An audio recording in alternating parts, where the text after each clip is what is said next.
आज मैं आपको इस वीडियो की हेल्प से बताऊंगा कि अकाउंटिंग सब्जेक्ट होता क्या है और आखिर हम इस सब्जेक्ट को क्यों पढ़ते हैं, और साथ साथ में अकाउंटिंग प्रोसेस क्या होती है ये आज हम इस वीडियो में देखेंगे। आज का वीडियो आप लोगों के लिए बहुत इम्पोर्टेंट होने वाला है, तो आप लोगों से रिक्वेस्ट है कि वीडियो को एंड तक पूरा जरूर देखें, और अगर आप चैनल पर नए हैं तो हमारे चैनल को सब्सक्राइब करें और बेल आइकन को जरूर प्रेस कर दें। अकाउंटिंग मेनली कॉमर्स स्ट्रीम का मेन सब्जेक्ट होता है। अकाउंटिंग का मतलब होता है हिसाब किताब। नॉर्मली जब हम हमारे पेरेंट्स या किसी रिलेटिव को बिजनेस करते हुए देखते हैं तो हमारे मन में भी क्वेश्चन आता है कि आखिर इस बिजनेस में कितना प्रॉफिट होता होगा, और फिर वह क्वेश्चन हम उन रिलेटिव से पूछ ही लेते हैं। बदले में उनका रिप्लाई होता है कि वेट, हम हमारे बिजनेस की बुक्स ऑफ अकाउंट चेक करके बताते हैं। इसका मतलब अकाउंटिंग आपको बिजनेस की इंफॉर्मेशन प्रोवाइड करता है, जैसे कितना प्रॉफिट हुआ, कितना लॉस हुआ, कितना गुड्स सोल्ड किया, कितना गुड्स परचेज किया, कितना कैश में सेल किया, कितना क्रेडिट में सेल किया, एक्सेट्रा एक्सेट्रा। ये सारी इंफॉर्मेशन हमें अकाउंटिंग सब्जेक्ट की हेल्प से मिलती है। तो इसका मतलब अकाउंटिंग हमें हमारे बिजनेस की इंफॉर्मेशन प्रोवाइड करता है। आइए अब हम अकाउंटिंग की डेफिनेशन देखते हैं। Accounting is the art of recording, classifying and summarizing is a significant manner and in a term of money, transactions and events which in part at least of financial character and interpreting the result thereof. This definition is given by American Institute of Certified Public Accounts. इस definition में आप देख सकते हैं कि accounting एक art है जिसमें आपको एक सिस्टमेटिक प्रोसेस को फॉलो अप करना पड़ता है, और वो प्रोसेस है जिसमें सबसे पहले आता है identification of financial transaction, second है recording of financial transaction, third है क्लासिफिकेशन, फोर्थ है समराइजेशन, फिफ्थ है analysis and interpretation, and last और 6 नंबर का है रिपोर्टिंग एंड कम्युनिकेशन। अब हम एक एक करके हमारी अकाउंटिंग प्रोसेस को समझते हैं। सबसे पहले हमारी फर्स्ट अकाउंटिंग प्रोसेस आती है जो है आइडेंटिफिकेशन ऑफ फाइनेंशियल ट्रांजैक्शन, जिसमें हमें हमारे फाइनेंशियल ट्रांजैक्शन को आइडेंटिफाई करना पड़ता है। अब यहाँ आपके मन में क्वेश्चन आया होगा कि फाइनेंशियल ट्रांजैक्शन आखिर होता क्या है। तो यहाँ मैं आपको बता देता हूँ, ट्रांजैक्शन मीन्स होता है ऐसी इवेंट या घटना जो आपके बिजनेस में होती है, जिसका इफेक्ट आपके बिजनेस में होता है। जैसे गुड्स सोल्ड टू सुनील, ये एक इवेंट है या घटना है जिसका हमारे बिजनेस पे इफेक्ट हो रहा है, और ये एक ऐसा ट्रांजैक्शन होता है जिसे मनी में भी मेजर कर सकते हैं।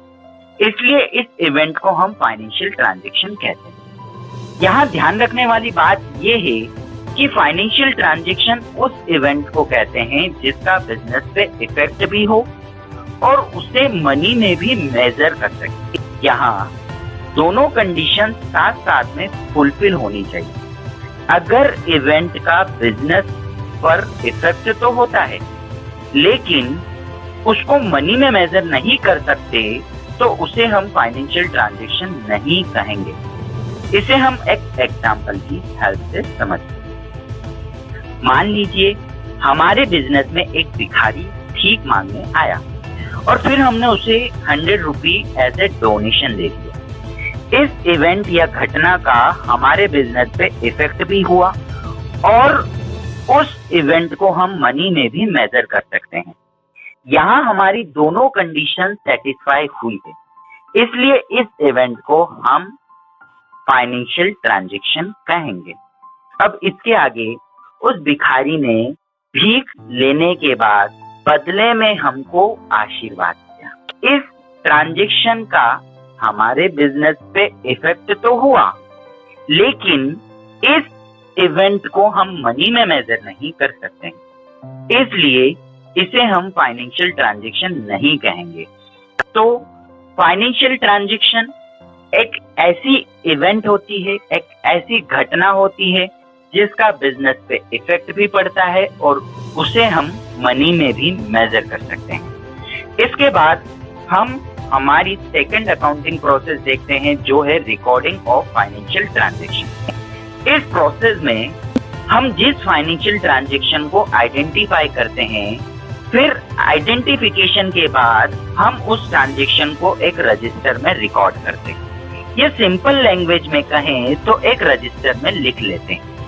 यहाँ हम फाइनेंशियल ट्रांजैक्शन को जिस रजिस्टर में रिकॉर्ड करते हैं, उस रजिस्टर को हम अकाउंट या बही बोलते हैं। अब इस पूरी प्रोसेस को जर्नल या सब्सिडरी बुक्स की हेल्प से किया जाता है, जिसे हम आगे जाकर डिटेल में समझेंगे।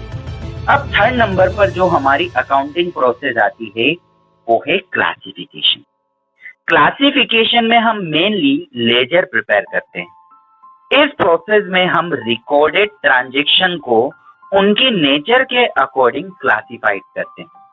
क्लासिफिकेशन प्रोसेस को अब मैं आपको एक स्कूल लाइफ के एग्जाम्पल की हेल्प से समझाता हूँ। जब हम स्कूल में पढ़ते हैं तो स्कूल में सारे सब्जेक्ट के नोट्स को एक कॉमन या फिर कहें तो एक रफ रजिस्टर में रिकॉर्ड कर लेते हैं।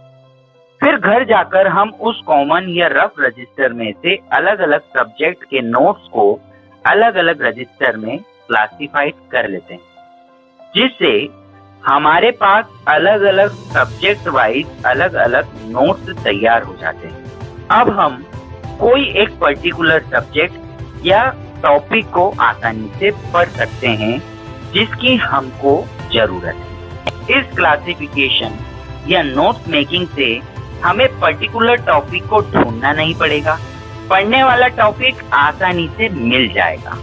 अब हमारी फोर्थ अकाउंटिंग प्रोसेस आती है, वो है समराइजेशन। इस प्रोसेस में रिकॉर्डेड ट्रांजैक्शन को लेजर में क्लासिफाइड करने के बाद हम उस लेजर की समरी बनाते हैं। समराइजेशन में हम क्लासिफाइड अकाउंट को क्लोज करके उसका बैलेंस निकालते हैं, जिसे ही हम समरी कहते हैं। इस प्रोसेस में अकाउंट को क्लोज करके उनका बैलेंस निकाला जाता है और ट्रायल बैलेंस प्रिपेयर किया जाता है। इस प्रोसेस को हम फ्यूचर में और डिटेल में समझेंगे। समराइजेशन के बाद फिफ्थ नंबर की हमारी अकाउंटिंग प्रोसेस होती है एनालिसिस एंड इंटरप्रिटेशन। ये प्रोसेस हमारी अकाउंटिंग की सबसे इम्पोर्टेंट प्रोसेस होती है। इस प्रोसेस में हम समराइज्ड ट्रांजैक्शन की हेल्प से या ट्रायल बैलेंस की हेल्प से अकाउंटिंग प्रोसेस का रिजल्ट निकालते हैं कि आखिर हमारे बिजनेस में कितना प्रॉफिट हुआ, कितना लॉस हुआ। इस प्रोसेस में हम बिजनेस का रिजल्ट जानने के लिए हम फाइनल अकाउंट प्रिपेयर करते हैं, जिसमें हम ट्रेडिंग अकाउंट, P&L अकाउंट और बैलेंस शीट प्रिपेयर करते हैं। और इस फाइनल अकाउंट की हेल्प से हम हमारे बिजनेस की फाइनेंशियल पोजीशन आसानी से जान जाते हैं। बिजनेस में कितना प्रॉफिट हुआ, कितना लॉस हुआ, कितनी लायबिलिटी है, कितनी एसेट्स है, इन सब बातों की इंफॉर्मेशन हमारी एनालिसिस प्रोसेस से पता चलता है। बच्चों, फाइनल अकाउंट क्या होता है, कैसे बनाते हैं, इसे हम फ्यूचर में और डिटेल से समझेंगे। अब फाइनल अकाउंट की हेल्प से बिजनेस का एनालिसिस करने के बाद हमारी लास्ट अकाउंटिंग प्रोसेस पर आते हैं, जिसमें हम एनालिसिस की गई इंफॉर्मेशन और रिजल्ट को कम्युनिकेट करते हैं। बच्चों, हमारे बिजनेस में बहुत से लोग ऐसे होते हैं जो डायरेक्ट या इनडायरेक्ट हमारे बिजनेस से जुड़े होते हैं। उनका हमारे बिजनेस में कहीं ना कहीं कुछ ना कुछ इंटरेस्ट जरूर होता है। अगर हमारे बिजनेस में प्रॉफिट या लॉस होता है तो इन लोगों की लाइफ पर भी कुछ ना कुछ इफेक्ट जरूर होता है। अब इन लोगों के लिए जानना बहुत जरूरी होता है कि हमारे बिजनेस में कितना प्रॉफिट हुआ, कितना लॉस हुआ, बिजनेस का परफॉर्मेंस कैसा चल रहा है, जिसके लिए ये हमारी अकाउंटिंग इंफॉर्मेशन का यूज करते हैं। इसी वजह से इन यूजर्स को यूजर्स ऑफ अकाउंटिंग इंफॉर्मेशन भी बोलते हैं। इसमें owner, management, creditors, investors, employee, government आदि लोग आते हैं। तो यहाँ आपने अकाउंटिंग की डेफिनेशन समझी, अकाउंटिंग क्या होती है ये समझा, अकाउंटिंग की प्रोसेस क्या होती है इसे भी शॉर्ट में समझा। अब हम आपको नेक्स्ट वीडियोस में एक एक करके अकाउंटिंग प्रोसेस को डिटेल में बताएंगे। एंड में आप हमारे वीडियो को लाइक करें और अपने दोस्तों के साथ शेयर जरूर कीजिए। Thank you.